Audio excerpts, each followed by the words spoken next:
안녕하세요. 옆집 아저씨입니다. 오늘은 질문부터 시작할게요. 은퇴 후에 우리가 원하는 건강보험료 피부양자가 되려면 어떤 자격 조건이면 가능할까요? 이 질문에 어느 정도라도 답변할 수 있다면 오늘 영상은 안 보셔도 되는 겁니다. 건보료 피부양자 자격 요건은 좀 복잡하기는 한데요. 소득 요건과 재산 요건을 모두 갖추어야 합니다. 은퇴 전후에 알아두어야 할 건보료 피부양자 자격 요건, 오늘 저의 영상을 보신다면 앞으로는 다른 영상 안 보셔도 될 정도로 꼼꼼히 핵심만 정리를 확실하게 해드릴게요.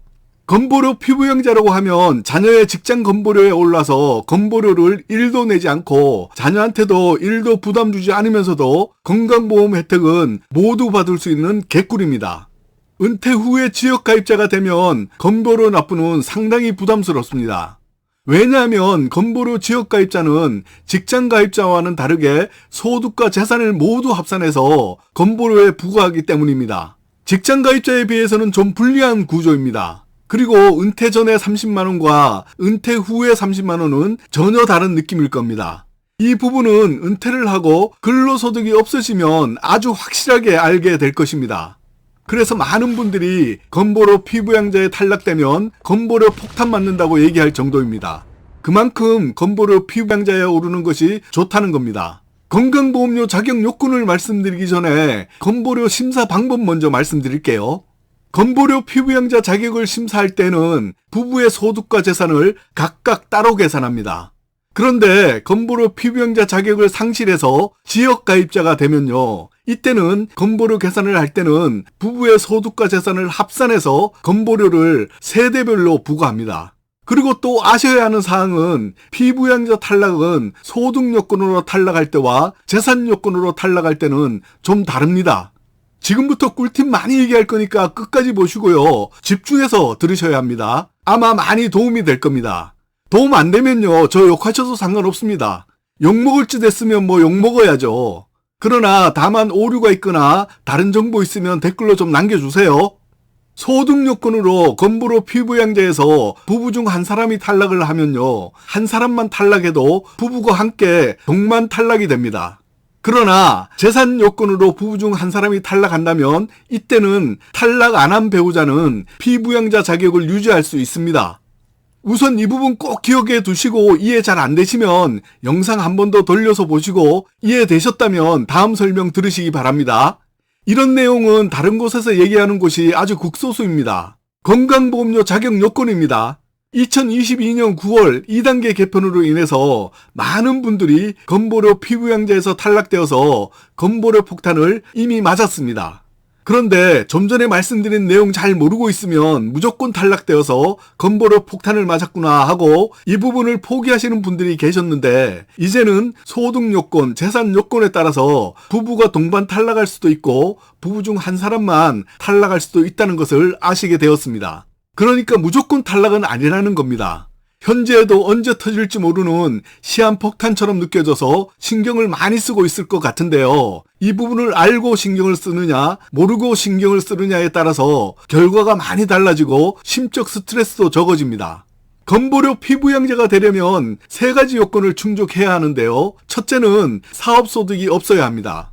영혼이어야 한다는 얘기입니다. 이론이라도 있으면 안 됩니다. 만약 사업자 등록 없이 프리랜서로 일하시면 연소득이 500만원 이하여야 합니다. 이 프리랜서라고 하면 3.3% 소득세를 납부하는 사람을 말합니다. 둘째, 합산소득이 연 2천만원 이하여야 합니다. 여기에서 소득은 금융소득, 사업소득, 근로소득, 연금소득, 기타소득을 모두 얘기하는 것인데요. 연금소득에도 국민연금, 공무원연금, 군인연금, 사학연금, 벌정직 우체국연금 등의 공적연금을 말합니다. 건보료 피부양자에게는 이 연금소득이 제일 안 좋은 역할을 하는 것 같습니다. 피부양자 계산할 때 연금소득은 100% 합산소득으로 반영을 하기 때문입니다.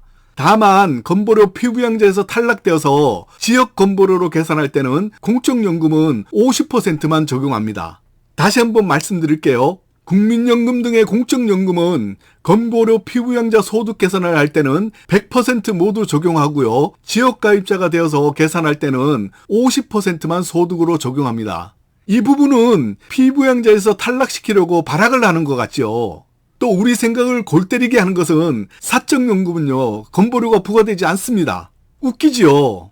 그리고 여기에서 그나마 유리한 점을 말씀드리자면 부부 모두가 국민연금을 받고 있다면 합산해서 2천만 원을 넘으면 되는 것이 아니라 부부 각각 계산을 합니다. 이 부분 잘못 알고 계시는 분들 많더라고요.